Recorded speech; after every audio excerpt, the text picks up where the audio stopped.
Good morning. എല്ലാവർക്കും ഇന്നത്തെ നമ്മുടെ അക്കൗണ്ടൻസി ക്ലാസ്സിലേക്ക് സ്വാഗതം. നമ്മളുടെ ഏറ്റവും അവസാനത്തെ ചാപ്റ്റർ, ഫസ്റ്റ് ഇയറിൻ്റെ ഈ വർഷം നമുക്ക് പഠിക്കാനുള്ള ഏറ്റവും അവസാനത്തെ ചാപ്റ്ററിലേക്കാണ് സാറ് കടക്കുന്നത്. ഒരു തിയറി ചാപ്റ്ററാണ്. കമ്പ്യൂട്ടറൈസ്ഡ് അക്കൗണ്ടിങ് എന്ന് പറയുന്ന ചാപ്റ്ററാണ്. കമ്പ്യൂട്ടറൈസ്ഡ് അക്കൗണ്ടിങ്ങുമായി ബന്ധപ്പെട്ട കാര്യങ്ങളാണ് നമുക്ക് ഈ ചാപ്റ്ററിൽ പഠിക്കാനുള്ളത്. എന്താണ് കമ്പ്യൂട്ടറൈസ്ഡ് അക്കൗണ്ടിങ്, എന്താണ് അതിൻ്റെ അഡ്വാൻറ്റേജുകൾ എന്തൊക്കെയാണ്, അതുപോലെ തന്നെ മാനുവൽ അക്കൗണ്ടിങ്ങും അതുപോലെ തന്നെ കമ്പ്യൂട്ടറൈസ്ഡ് അക്കൗണ്ടിങ്ങും തമ്മിലുള്ള ഡിഫറൻസ് എന്താണ്, ഇത്രയും കാര്യങ്ങളാണ് നമുക്കിവിടെ പഠിക്കാനുള്ളത്. ഓക്കെ, അപ്പോൾ നോക്കിക്കോളൂ. കമ്പ്യൂട്ടറൈസ്ഡ് അക്കൗണ്ടിങ് എന്നുള്ള ആ പാർട്ടിലേക്ക് നമുക്കൊന്ന് പോയി നോക്കാം. Computerised accounting. കമ്പ്യൂട്ടറൈസ്ഡ് അക്കൗണ്ടിങ് എന്താ? കമ്പ്യൂട്ടറൈസ്ഡ് അക്കൗണ്ടിങ് എന്ന് പറഞ്ഞു കഴിഞ്ഞാൽ കമ്പ്യൂട്ടറുകളുടെ സഹായത്തോടു കൂടി അക്കൗണ്ടിങ് ആക്ടിവിറ്റീസ് സാധ്യമാക്കുന്ന പ്രക്രിയയാണെന്ന് പറയുന്നത് കമ്പ്യൂട്ടറൈസ്ഡ് അക്കൗണ്ടിങ് എന്ന് പറയുന്നത്. എന്താണ്? കമ്പ്യൂട്ടറുകളുടെ സഹായത്തോടു കൂടി അക്കൗണ്ടിങ് ആക്ടിവിറ്റീസ് സാധ്യമാക്കുന്ന ഒരു പ്രക്രിയയാണെന്ന് പറയുന്നത് കമ്പ്യൂട്ടറൈസ്ഡ് അക്കൗണ്ടിങ് എന്ന് പറഞ്ഞാൽ എന്താ? കമ്പ്യൂട്ടറുകളുടെ സഹായത്തോടു കൂടി എങ്ങനെ അക്കൗണ്ടിങ് ആക്ടിവിറ്റീസ് സാധ്യമാക്കുക? യെസ്, നമുക്കറിയാം. ഒരു കമ്പ്യൂട്ടർ എന്ന് പറഞ്ഞു കഴിഞ്ഞാൽ എന്താണ്? ഒരു കമ്പ്യൂട്ടർ എന്ന് പറഞ്ഞു കഴിഞ്ഞാൽ ഒരുപാട് പാർട്ടുകൾ അടങ്ങിയിട്ടുള്ളതാണ് അല്ലേ? പ്രധാനമായിട്ടും യെസ്, എന്തൊക്കെയാണ്? ഹാർഡ്വെയറുകളുണ്ട്, സോഫ്റ്റ്വെയറുകളുണ്ട്. നമുക്കറിയാലോ അല്ലേ? ഹാർഡ്വെയർ എന്താണ്? അത് physical component of A computer. We can call it as hardwares. എന്നാൽ ഒരു കമ്പ്യൂട്ടർ സിസ്റ്റം വർക്ക് ചെയ്യുന്നതിന് ആവശ്യമായിട്ടുള്ള പ്രോഗ്രാംസിനെയാണ് നമ്മൾ എന്തെന്ന് പറയുന്നത്? സോഫ്റ്റ്വെയറുകൾ എന്ന് പറയുന്നത് അല്ലേ? അപ്പോൾ സോഫ്റ്റ്വെയറുകളുടെ സഹായത്തോടു കൂടി മാത്രമേ ഈ ഹാർഡ്വെയറുകൾക്ക് പ്രവർത്തിക്കാൻ സാധിക്കൂ അല്ലേ? അപ്പോൾ ഇത്തരത്തിലുള്ള സോഫ്റ്റ്വെയറുകൾ, കമ്പ്യൂട്ടറൈസ്ഡ് ദാറ്റ് മീൻസ് അക്കൗണ്ടിങ് സോഫ്റ്റ്വെയറുകളുടെ സഹായത്തോടു കൂടി നമ്മൾ അക്കൗണ്ടിങ് ആക്ടിവിറ്റീസ് നമ്മൾ മെക്കാനിക്കലി നമ്മൾ ചെയ്യുന്ന പ്രവൃത്തിയാണെന്ന് പറയുന്നത് കമ്പ്യൂട്ടറൈസ്ഡ് അക്കൗണ്ടിങ്. അറിയാലോ, ഒരു മാനുവലായിട്ടാണ് ഇപ്പൊ ഇതുവരെ നമ്മൾ കാര്യങ്ങളൊക്കെ പഠിച്ചത് അല്ലേ? മാനുവലായിട്ട് പഠിക്കുക എന്ന് പറഞ്ഞാൽ എന്തൊക്കെയാണ്? സാധാരണ രീതിയിൽ നമ്മളൊരു ട്രാൻസാക്ഷനെ കണ്ടു, ഒരു ട്രാൻസാക്ഷൻ എന്താണെന്ന് പറഞ്ഞു അല്ലേ? ആ ട്രാൻസാക്ഷനെ നമ്മൾ എന്താ ചെയ്തത്? ആ ട്രാൻസാക്ഷനെ എഴുതി വെച്ചു, റെക്കോർഡ് ചെയ്ത് വെച്ചു. എങ്ങനെയാണ് നമ്മൾ ട്രാൻസാക്ഷൻ എഴുതി വെച്ചത്? ട്രാൻസാക്ഷനെ ജേണലുകളുടെ രൂപത്തിൽ എഴുതി വെച്ചു അല്ലെ? ഒരു ഡെബിറ്റ് ആസ്പെക്റ്റും അതിന് തുല്യമായ ഒരു ക്രെഡിറ്റ് ആസ്പെക്റ്റും വെച്ചുകൊണ്ട് നമ്മൾ എന്ത് ചെയ്തു? സാധാരണ രീതിയിൽ നമ്മൾ എന്തിനെ എഴുതി വെച്ചു? നമ്മൾ ഒരു ട്രാൻസാക്ഷൻ എഴുതി വെച്ചു. ആ ട്രാൻസാക്ഷനെ നമ്മൾ റെക്കോർഡ് ചെയ്തു. എങ്ങനെയാണ്? ജേണലുകളുടെ രൂപത്തിൽ. ജേണൽ എന്നുള്ള പ്രൈം ബുക്കിൽ നമ്മൾ എന്ത് ചെയ്തു? ജേണൽ എൻട്രികളുടെ രൂപത്തിൽ ഡെബിറ്റ് ആസ്പെക്റ്റിനെയും ക്രെഡിറ്റ് ആസ്പെക്റ്റിനെയും വെച്ചുകൊണ്ട് നമ്മൾ എന്ത് ചെയ്തു? ഒരു ട്രാൻസാക്ഷൻ എഴുതി വെച്ചു. എഴുതി വെച്ച ട്രാൻസാക്ഷനെ നമ്മൾ എന്തിലേക്കാണ് മാറ്റിയത്? ലെഡ്ജറുകളിലേക്ക് മാറ്റി അല്ലേ? ഈ ലെഡ്ജറുകളിൽ നിന്നും നമ്മൾ അതിനെ എവിടേക്ക് മാറ്റി? ലെഡ്ജറുകൾ അഥവാ അക്കൗണ്ടുകൾ. ആ ലെഡ്ജറുകളിൽ നിന്ന് നമ്മൾ എങ്ങോട്ടാണ് മാറ്റിയത്? ട്രയൽ ബാലൻസുകളിലേക്ക് മാറ്റി. ട്രയൽ ബാലൻസുകളിൽ നിന്നുമാണ് നമ്മൾ ഫൈനൽ അക്കൗണ്ടുകൾ പ്രിപ്പയർ ചെയ്തത്. ഫൈനൽ അക്കൗണ്ടുകൾ പ്രിപ്പയർ ചെയ്യുക എന്ന് പറഞ്ഞു കഴിഞ്ഞാൽ ആ സ്ഥാപനത്തിന്റെ ഫിനാൻഷ്യൽ സ്റ്റേറ്റ്മെന്റുകൾ പ്രിപ്പയർ ചെയ്തത്. ആ പ്രവർത്തനമൊക്കെ നമ്മളിപ്പോൾ കഴിഞ്ഞ ക്ലാസ്സുകളിലായിട്ട് നമ്മൾ ചെയ്തു കഴിഞ്ഞു അല്ലേ? ജേണൽ പഠിച്ചു, ലെഡ്ജർ പഠിച്ചു, ട്രയൽ ബാലൻസ് പഠിച്ചു, ഫൈനൽ അക്കൗണ്ടും പഠിച്ചു. അപ്പോൾ ഇത്തരത്തിലുള്ള എല്ലാ കാര്യങ്ങളും പഠിച്ചു കഴിഞ്ഞാൽ നിങ്ങളെ സംബന്ധിച്ചിടത്തോളം ഇനി മാനുവലി നിങ്ങളിപ്പോൾ പഠിച്ചു കഴിഞ്ഞു അല്ലേ? എങ്ങനെയാണ് നിങ്ങൾ മാനുവലായിട്ട് അത് എങ്ങനെയാണ് ഒരു ഫൈനൽ അക്കൗണ്ട് പ്രിപ്പയർ ചെയ്യുക എന്നുള്ള കാര്യങ്ങളൊക്കെ നിങ്ങൾ പഠിച്ചു കഴിഞ്ഞു.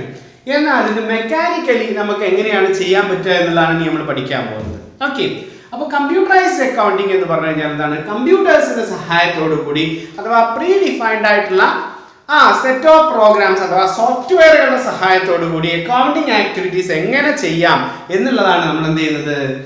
കമ്പ്യൂട്ടറൈസ്ഡ് അക്കൗണ്ടിങ്ങിൽ പഠിക്കാൻ പോകുന്നത്. ഓക്കെ, അപ്പോൾ ഇതിന്റെ പ്രധാന ആവശ്യകത എന്താണെന്നുള്ളതിനെ കുറിച്ചിട്ട് സാർ പറഞ്ഞുതരാം. ഒന്ന്,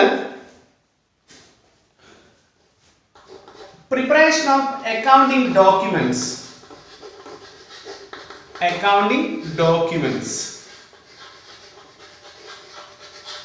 കമ്പ്യൂട്ടറൈസ്ഡ് അക്കൗണ്ടിങ്ങിന്റെ ആവശ്യകതകൾ എന്തൊക്കെയാണ് എന്നുള്ളതാണ് നമ്മൾ എന്ത് ചെയ്യുന്നത്? പഠിക്കാൻ പോകുന്നത് അല്ലേ? അപ്പം കോമ്പണന്റുകളെ കുറിച്ചിട്ടാണ്. ഇതിന്റെ കോമ്പണന്റുകളെ കുറിച്ചിട്ട്, കമ്പ്യൂട്ടറൈസ്ഡ് അക്കൗണ്ടിങ്ങിന്റെ കോമ്പണന്റുകളെ കുറിച്ചിട്ട് നോക്കാം. ഒന്ന്, അക്കൗണ്ടിങ് ഡോക്യുമെന്റ് പ്രിപ്പയർ ചെയ്യുക. അക്കൗണ്ടിങ് ഡോക്യുമെന്റുകൾ പ്രിപ്പയർ ചെയ്യുക. എന്താ ഈ അക്കൗണ്ടിങ് ഡോക്യുമെന്റുകൾ പ്രിപ്പറേഷൻ? അത് നോട്ട് ചെയ്തതാണ് കേട്ടോ. പ്രിപ്പറേഷൻ ഓഫ് അക്കൗണ്ടിങ് ഡോക്യുമെന്റുകൾ. എന്തൊക്കെയാണ് അക്കൗണ്ടിങ് ഡോക്യുമെന്റുകൾ എന്ന് പറഞ്ഞു കഴിഞ്ഞാൽ, നമുക്കറിയാം ജേർണൽ മുതൽ നമ്മൾ റെക്കോർഡ് ചെയ്ത് വെക്കുന്നത് മുതലുള്ള കാര്യങ്ങൾ ഉണ്ടാവും. അത് പ്രിപ്പയർ ചെയ്യുക എന്നുള്ളതാണ് എന്ത്, കമ്പ്യൂട്ടറൈസ്ഡ് അക്കൗണ്ടിങ്ങിന്റെ കോമ്പണന്റ്സ് ഓഫ്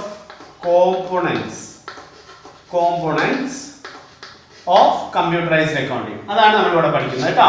ആദ്യം കോമ്പണന്റ്സ് ഓഫ് കമ്പ്യൂട്ടറൈസ്ഡ് അക്കൗണ്ടിങ്. അതിൽ ഒന്നാമത്തെ നമ്മൾ പറഞ്ഞത് എന്താ കോമ്പണന്റ്? യെസ്, അക്കൗണ്ടിങ് ഡോക്യുമെന്റുകൾ പ്രിപ്പയർ ചെയ്യുക. രണ്ടാമത്തെ നോട്ട് ചെയ്ത് വെച്ചോളൂ, റെക്കോർഡിംഗ് ഓഫ് ട്രാൻസാക്ഷൻ.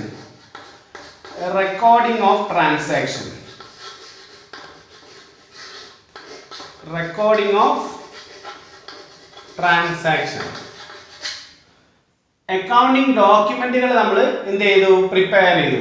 രണ്ടാമത് എന്താ നമ്മൾ പറയുന്നത്? റെക്കോർഡിംഗ് ട്രാൻസാക്ഷനുകളെ കൃത്യമായിട്ട് റെക്കോർഡ് ചെയ്ത് വെക്കണം. എങ്ങനെയാണ് റെക്കോർഡ് ചെയ്തിരിക്കുന്നത്?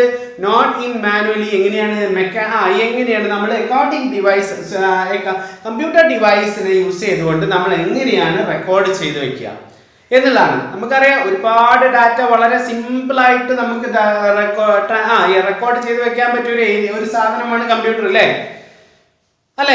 എത്ര ബുക്കുകളാണ് നമ്മൾ, നിങ്ങൾക്ക് തന്നെ അറിയില്ലേ, അക്കൗണ്ടൻസിന്റെ ആ ഒരു നോട്ട് ബുക്ക് തന്നെ നോക്കൂ നിങ്ങൾ, ടെക്സ്റ്റ് ബുക്ക് നോക്കൂ നിങ്ങൾ, എന്തെല്ലാം കണ്ടന്റുകളാണ് അതുള്ളത്, അല്ലേ? ഇത്രയും പോകുന്ന സാധനങ്ങളൊക്കെ എന്താണ് വളരെ സിമ്പിൾ ആയിട്ട് ചെറിയൊരു ചിപ്പിന്റെ ഉള്ളിലേക്കൊക്കെ ഒതുക്കുകയാണല്ലേ ചെയ്യുന്നത്. അപ്പൊ അതേപോലെ എന്താണ് നമ്മൾ റെക്കോർഡ് ചെയ്ത് വെക്കുന്നത് transaction. Next preparation of financial statement. Preparation of financial statement.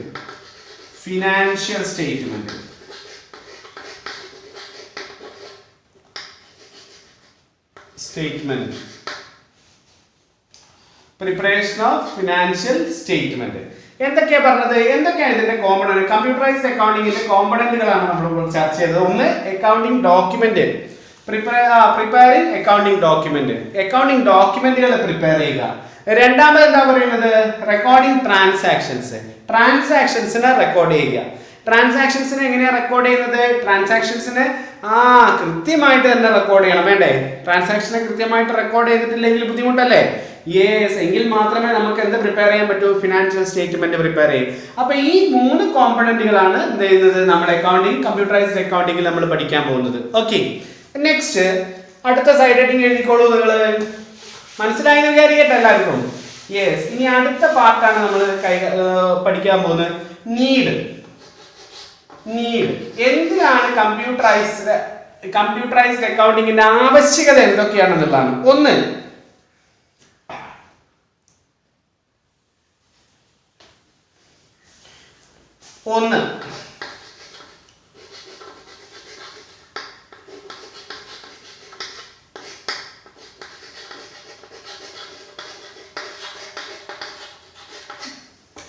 ഒന്നാമത്തെ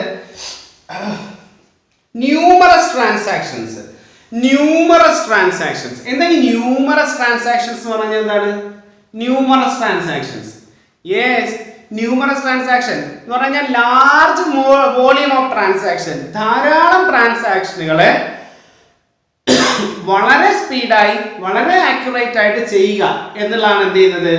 അതിന്റെ ഒന്നാമത്തെ ആവശ്യകത എന്താണ്? ന്യൂമറസ് ട്രാൻസാക്ഷൻ എന്ന് പറഞ്ഞാൽ ബൾക്കായിട്ട് എന്ന് പറഞ്ഞാൽ ധാരാളം ട്രാൻസാക്ഷനുകൾ എന്ത് ചെയ്യാൻ വളരെ സ്പീഡായിട്ട് വളരെ ആക്യുറേറ്റ് ആയിട്ട് എന്ത് ചെയ്യുക? കൈകാര്യം ചെയ്യുക എന്നുള്ളതാണ് ഇതിന്റെ ഒന്നാമത്തെ ആവശ്യകത. അപ്പം നമുക്ക് ഇപ്പൊ സാധാരണ രീതിയിൽ നമ്മൾ ഒരു സ്ഥാപനത്തിൽ ഒരുപാട് ട്രാൻസാക്ഷൻസ് ഉണ്ടായിരിക്കും. അപ്പോൾ ഒരു മാനുവലി ഒരു അക്കൗണ്ടന്റ് ഇരുന്ന് ചെയ്യുന്ന സമയത്ത് അതിൽ ഒരുപാട് പോരായ്മകൾ ഉണ്ടായിരിക്കും, അല്ലേ? അപ്പം ആ പോരായ്മകളൊക്കെ നികത്താൻ വേണ്ടിയിട്ട് നമുക്ക് ചെയ്യാൻ പറ്റുന്ന ഒരു കാര്യമാണിത്. എന്ത്? ധാരാളം ട്രാൻസാക്ഷനുകൾ, കൊടുക്കലുകൾ, വാങ്ങലുകൾ, അങ്ങോട്ടും ഇങ്ങോട്ടും സ്ഥിരമായിട്ട് വലിയ സ്ഥാപനങ്ങളാകുമ്പോൾ എന്തെല്ലാം കാര്യങ്ങളാണ് നടന്നുകൊണ്ടിരിക്കുന്നത്. അപ്പൊ ഇത്തരത്തിലുള്ള കാര്യങ്ങളൊക്കെ കൃത്യമായിട്ട് എന്ത് ചെയ്യാണ്? നമുക്ക് എഴുതി വെക്കാനും അല്ലെങ്കിൽ രേഖപ്പെടുത്തി വെക്കാനും ഒക്കെ എന്താണ് നമുക്ക് സാധിക്കുന്നു കമ്പ്യൂട്ടറൈസ്ഡ് അക്കൗണ്ടിങ് ഉപയോഗപ്പെടുത്തി കഴിഞ്ഞു കഴിഞ്ഞാല്. അത് ഡിലേ ഇല്ലാതെ അതാണ് അതിന്റെ പ്രത്യേകത. ഒറ്റപ്പടി സമയം വേസ്റ്റ് ആക്കാതെ നമുക്ക് എന്ത് ചെയ്യാൻ ചെയ്യും? ഈ കാര്യങ്ങൾ ചെയ്യാൻ സാധിക്കും. ധാരാളം ട്രാൻസാക്ഷനുകളെ സ്പീഡായി ആക്യുറേറ്റ് ആയിട്ട് നമുക്ക് ഇതിലേക്ക് ഉൾപ്പെടുത്താൻ സാധിക്കും. Okay, next instant reporting. Instant reporting എന്താ ഇൻസ്റ്റന്റ് റിപ്പോർട്ടിംഗ്? ഇൻസ്റ്റന്റ് കോഫി അത് ഇത് എന്നൊക്കെ പറഞ്ഞ് കേൾക്കുന്നില്ലേ? അതേപോലെ തന്നെ എന്താ ഇൻസ്റ്റന്റ് റിപ്പോർട്ടിംഗ് എന്ന് പറഞ്ഞു കഴിഞ്ഞാൽ എപ്പോഴാണോ ഇതിന്റെ ഫിനാൻഷ്യൽ അല്ലെങ്കിൽ ഈ സ്ഥാപനത്തെ കുറിച്ചിട്ടുള്ള ഡാറ്റാസ് വേണ്ടത്, അതുമായിട്ട് വേണ്ട ഇൻഫോർമേഷൻസ് വേണ്ടത്, ആ സമയത്ത് തന്നെ എന്ത് ചെയ്യുന്നു, കൃത്യമായിട്ട് റിപ്പോർട്ട് ചെയ്യപ്പെടും. മനസ്സിലായില്ല? എന്ന് പറഞ്ഞു കഴിഞ്ഞാല് നമുക്കിപ്പം നമ്മൾ ഫൈനൽ അക്കൗണ്ട് പ്രിപ്പയർ ചെയ്ത സമയം സാധാരണ ഒരു ട്രയൽ ബാലൻസ് നിങ്ങൾക്ക് ഞാൻ തന്നു. ഒരുപാട് ക്വസ്റ്റ്യൻസ് സാർ ഇപ്പൊ തന്നിട്ടുണ്ടാവും. എത്ര ആൾക്കാരെ ചെയ്തിട്ടുണ്ടെന്നൊക്കെ നിങ്ങൾക്ക് അറിയില്ലേ? പല ആൾക്കാരും പല രീതിയിൽ അവിടെയും ഇവിടെയൊക്കെ എത്തി നിൽക്കുക ചെയ്യാം. എന്നാൽ ഒരു കമ്പ്യൂട്ടറിനെ സംബന്ധിച്ചിടത്തോളം ട്രാൻസാക്ഷൻസ് അതിലേക്ക് എൻ്റർ ചെയ്യുന്നതിനനുസരിച്ച് തന്നെ അതിന്റെ കൂടെ തന്നെ അതിന്റെ ഫൈനൽ അക്കൗണ്ടുകൾ ഓട്ടോമാറ്റിക് ആയിട്ട് അത് ഇങ്ങനെ പ്രിപ്പയർ ചെയ്തുകൊണ്ടിരിക്കും. അപ്പോൾ ഏതൊരു സമയത്ത് എപ്പോൾ വേണമെങ്കിലും അതിന്റെ അതിന്റെ ഫൈനൽ അക്കൗണ്ട് നമുക്ക് എടുത്തു നോക്കിയാൽ അതിന്റെ നെറ്റ് റിസൾട്ട് അതിന് കിട്ടും. ഒന്നാമത്തെ ട്രാൻസാക്ഷൻ എൻ്റർ ചെയ്താൽ തന്നെ അതിന്റെ നെറ്റ് റിസൾട്ട് കിട്ടി, രണ്ടാമത്തെ എൻ്റർ ചെയ്ത് കഴിഞ്ഞാൽ കിട്ടി. പക്ഷേ നമ്മൾ സാധാരണ മാനുവൽ അക്കൗണ്ടിങ് ഒക്കെ ആണെന്നുണ്ടെങ്കിൽ അത് എപ്പോഴാണ് കിട്ടുക? എല്ലാ ട്രാൻസാക്ഷനുകളും കഴിഞ്ഞതിന് ശേഷം നമുക്ക് അതിനെ കണ്ടുപിടിക്കാൻ പറ്റൂലേ. അപ്പൊ ഇതാണ് ഇൻസ്റ്റന്റ് ആയിട്ട് റിപ്പോർട്ടിംഗ്. എപ്പോഴാണോ നമുക്ക്, അതുകൊണ്ട് തന്നെ വളരെ പെട്ടെന്ന് തീരുമാനങ്ങൾ എടുക്കാൻ പറ്റും നമുക്ക് അല്ലേ. എന്ത് ഒഴിവാക്കണം, എന്ത് ഉൾക്കൊള്ളണം എന്നുള്ള തീരുമാനങ്ങൾ നമുക്ക് വളരെ പെട്ടെന്ന് തന്നെ എടുക്കാൻ പറ്റും എന്നുള്ളതാണ് അതിന്റെ പ്രത്യേകത. Next 3, reduction in paper work. Reduction in paper work എന്താ? പേപ്പർ വർക്ക് റെഡ്യൂസ് ചെയ്യാന്ന് പറഞ്ഞു കഴിഞ്ഞാല്, പേപ്പർ വർക്കുകൾ റെഡ്യൂസ് ചെയ്യാന്ന് പറഞ്ഞാൽ വളരെ രസകരമായ പരിപാടി അല്ലേ. എത്ര പേപ്പർ വർക്ക് നമുക്ക് ഒഴിവാക്കാം. ഇതൊന്നും വേണ്ട, ഡയറക്റ്റ് എൻ്റർ ചെയ്ത് ഇങ്ങനെ കൊടുത്താൽ മതി നമുക്ക് എന്തില്, നമ്മളെ കമ്പ്യൂട്ടറിലേക്ക്. എന്നാൽ കുറെ എഴുതി ഇപ്പൊ തന്നെ നിങ്ങൾ നോക്കൂ, നിങ്ങളെ കയ്യില് ഒരുപാട് ആ നോട്ട് ബുക്കിലേക്ക് നോക്കി സാറ് പറയുന്നത് നിങ്ങൾ എഴുതിയെടുത്തു, അതിനെ നിങ്ങൾ വലിയൊരു ജേണലാക്കി, ആ ജേണലിൽ നിന്നും സാധനങ്ങളെ നിങ്ങൾ വേറൊരു ബുക്കിലേക്ക് മാറ്റി അല്ലേ, ലെഡ്ജറുകളാക്കി. ഈ ലെഡ്ജറിനെ നിങ്ങൾ ബാലൻസ് ചെയ്ത് നിങ്ങൾ ട്രയൽ ബാലൻസ് ഉണ്ടാക്കി, അതിൽ നിന്നും നിങ്ങൾ ഒരു ഫൈനൽ അക്കൗണ്ട് ഉണ്ടാക്കി. അപ്പൊ എത്ര പേപ്പറാണ് ഇവിടെ വേണ്ടത് അല്ലേ. അതേ ആ കാര്യം ആവശ്യമുണ്ട് അവിടെ. നമുക്ക് പേപ്പർ വർക്കുകൾ ഒഴിവാക്കാം. സിമ്പിൾ ആയിട്ട് നമുക്ക് എന്ത് ചെയ്താൽ മതി, ഈ സാധനത്തെ നമ്മുടെ കമ്പ്യൂട്ടറിലേക്ക് എൻ്റർ ചെയ്താൽ തന്നെ ഓട്ടോമാറ്റിക് ആയിട്ട് കാര്യങ്ങൾ നടക്കും. ഓക്കെ, അപ്പോ reduction in paper work. Next flexible reporting. Flexible reporting. Flexible reporting. Flexible reporting. എന്താ ഫ്ലെക്സിബിൾ റിപ്പോർട്ടിംഗ് എന്നുള്ളത് ഉദ്ദേശിക്കുന്നത്? ഫ്ലെക്സിബിൾ ആണ്. എപ്പോൾ വേണമെങ്കിൽ നമുക്ക് അവിടെ മാറ്റങ്ങളൊക്കെ വരുത്തിക്കൊണ്ട് നമുക്ക് എന്ത് ചെയ്യാൻ പറ്റും, അതിന്റെ റിപ്പോർട്ടിംഗ് എടുക്കാൻ പറ്റും അല്ലേ. ഇപ്പം നമുക്ക് സാറ് നിങ്ങൾക്ക് ഒരു പാർട്ട് പഠിപ്പിച്ചു തന്ന ഓർമ്മ ഉണ്ടോ? തെറ്റുകൾ തിരുത്താനുള്ളത് അല്ലേ, ട്രയൽ ബാലൻസ് ആണ്, റെക്ടിഫിക്കേഷൻ ഓഫ് എറേഴ്സ് എന്ന് പറഞ്ഞിട്ടുള്ള ഒരു ഭാഗം ഓർമ്മല്ലേ. അപ്പൊ റെക്ടിഫൈ ചെയ്യാം, തെറ്റുകൾ വരാം. അപ്പൊ അതിലൊരു തെറ്റ് വന്നു കഴിഞ്ഞാൽ അത് തിരുത്തുക എന്ന് പറഞ്ഞാൽ കുറച്ച് ബുദ്ധിമുട്ടുള്ള പരിപാടി അല്ലേ. എന്നാൽ ഇത് വളരെ സിമ്പിൾ ആണ്, വളരെ ഫ്ലെക്സിബിൾ ആണ്. എന്ത് നമുക്ക് അതിൽ കാര്യങ്ങൾ എന്ത് ചെയ്യാൻ പറ്റും, ഏത് സമയത്ത് വേണമെങ്കിലും അതിന്റെ റിപ്പോർട്ടുകൾ നമുക്ക് സ്വീകരിക്കാൻ പറ്റും. ഓക്കെ, അതാണ് നെക്സ്റ്റ് 4ാമതായിട്ട് പറയാനുള്ള point. And next one, accounting queries.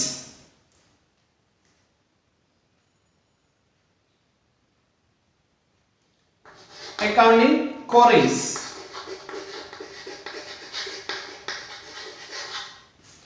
Accounting queries.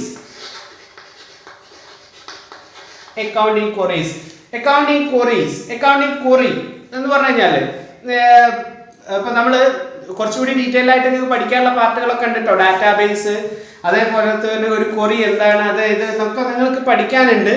അപ്പം സാറ് ഇതിൽ ഡീറ്റെയിൽ ആയിട്ട് ഇപ്പൊ പറയുന്നില്ല. നെക്സ്റ്റ് നമുക്ക് എന്ത് ചെയ്യാണ്, സെക്കൻഡ് ഇയറിൽ കൂടുതലായിട്ട് ഇത് കാര്യങ്ങളൊക്കെ ചർച്ച ചെയ്യാനുള്ളതാണ്. അപ്പോൾ തൽക്കാലം ഞാൻ ഇതിന്റെ മീനിങ് മാത്രം പറഞ്ഞിട്ട് പോവാണ്. Accounting queries. അക്കൗണ്ടിംഗ് ക്വറീസ് ആണ് പറയുന്നത്. അക്കൗണ്ടിംഗ് ക്വറീസ് എന്ന് പറഞ്ഞാൽ നിങ്ങൾക്ക് മനസ്സിലായിട്ടുണ്ടാവും, നമ്മൾ SQL പോലെയുള്ള ലാംഗ്വേജ് ഒക്കെ നമ്മൾ യൂസ് ചെയ്യുന്നത്, സ്ട്രക്ചർഡ് ക്വറി ലാംഗ്വേജ് ഒക്കെ യൂസ് ചെയ്യുന്നത് കണ്ടിട്ടില്ലേ. നമുക്ക് സ്പെഷ്യൽ ആയിട്ടുള്ള കാര്യങ്ങളൊക്കെ ചെയ്യുന്നതിന് വേണ്ടിയിട്ട് നിങ്ങൾ CA കൂടുതലായിട്ട് പഠിക്കും. നമുക്ക് എന്ത് ചെയ്യാം, കുറച്ചുകൂടി സെക്കൻഡ് ഇയറിൽ അതിനെ കുറിച്ചിട്ട് കൂടുതലായിട്ട് പഠിക്കാനുണ്ട്. ദെൻ നെക്സ്റ്റ് അടുത്ത online facility. Online facility 6 online facility. Online facility എന്താ ഓൺലൈൻ ഫെസിലിറ്റി? വളരെ പെട്ടെന്ന് തന്നെ നമുക്ക് ഓൺലൈനായിട്ട് കാര്യങ്ങൾ ചെയ്യാൻ സാധിക്കുമെന്നുള്ളതാണ് ഓൺലൈൻ ഫെസിലിറ്റി കൊണ്ട് ഉദ്ദേശിക്കുന്നത്. Next 7th one accuracy.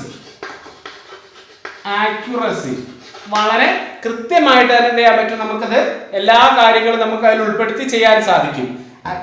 Last one ഒന്നുകൂടി ഉണ്ട്, സെക്യൂരിറ്റി. സെക്യൂരിറ്റി പറയേണ്ട ആവശ്യമുണ്ടോ? ഈ രണ്ട് കാര്യങ്ങളൊന്നും ആക്യുറസിയും സെക്യൂരിറ്റി ഒന്നും പറയേണ്ട ആവശ്യം. സെക്യൂരിറ്റി നമുക്ക് പല രീതിയിൽ പാസ്വേഡ് സെക്യൂരിറ്റി അതൊക്കെ നൽകിക്കൊണ്ട് നമുക്ക് എന്ത് ചെയ്യാൻ പറ്റും, കാര്യങ്ങൾ മറ്റൊരാൾ അറിയുന്നതും അതേപോലെ മറ്റുള്ള വ്യക്തികൾ എടുത്ത് ഉപയോഗിക്കുന്നതൊക്കെ നമുക്ക് ഒഴിവാക്കിക്കൊണ്ട് എന്ത് ചെയ്യാൻ പറ്റും, യെസ് നമുക്കിതിനെ സേഫ് ആയിട്ട് കൊണ്ടു നടക്കാൻ സാധിക്കും കമ്പാരിറ്റീവ്ലി മാനുവൽ അക്കൗണ്ടിങ്ങിനെ. മാനുവൽ അക്കൗണ്ടിങ്ങിൽ നിന്നും കമ്പയർ ചെയ്യുകയാണെങ്കിൽ നമുക്ക് ആ രീതിയിൽ കുറച്ചുകൂടി സെക്യൂർഡ് ആണെന്നുള്ളതാണ്. ഓക്കെ, ഇത്രയും കാര്യങ്ങളാണ് സാർ ഇന്ന് ചർച്ച ചെയ്തത്. എന്തൊക്കെയാണ്? രണ്ടെണ്ണം. ഒന്ന് components of computerized accounting system, രണ്ടാമത്തെ need for accounting, need of for computerized accounting system. എല്ലാവർക്കും മനസ്സിലായെന്ന് വിചാരിക്കട്ടെ. കുറച്ച് കാര്യങ്ങളേ ഉള്ളൂ. ഇനി ആകെ അതിൽ എന്താണ്, നമുക്ക് മാനുവൽ അക്കൗണ്ടിങ്ങും മെക്കനൈസ്ഡ് അക്കൗണ്ടിങ്ങും തമ്മിലുള്ള ഡിഫറൻസ് മാത്രമേ ഉള്ളൂ. ബാക്കി എല്ലാ കാര്യങ്ങളും നമ്മളിത് കഴിഞ്ഞിട്ടുണ്ട്. അപ്പൊ എല്ലാവരും ഈ ക്ലാസ് കാണുക, കൃത്യമായിട്ട് നോട്ട് പ്രിപ്പയർ ചെയ്യുക, എന്നതിന് ശേഷം എന്ത് ചെയ്യുക, ഇരുന്ന് പഠിക്കുക. Okay, see you in the next class.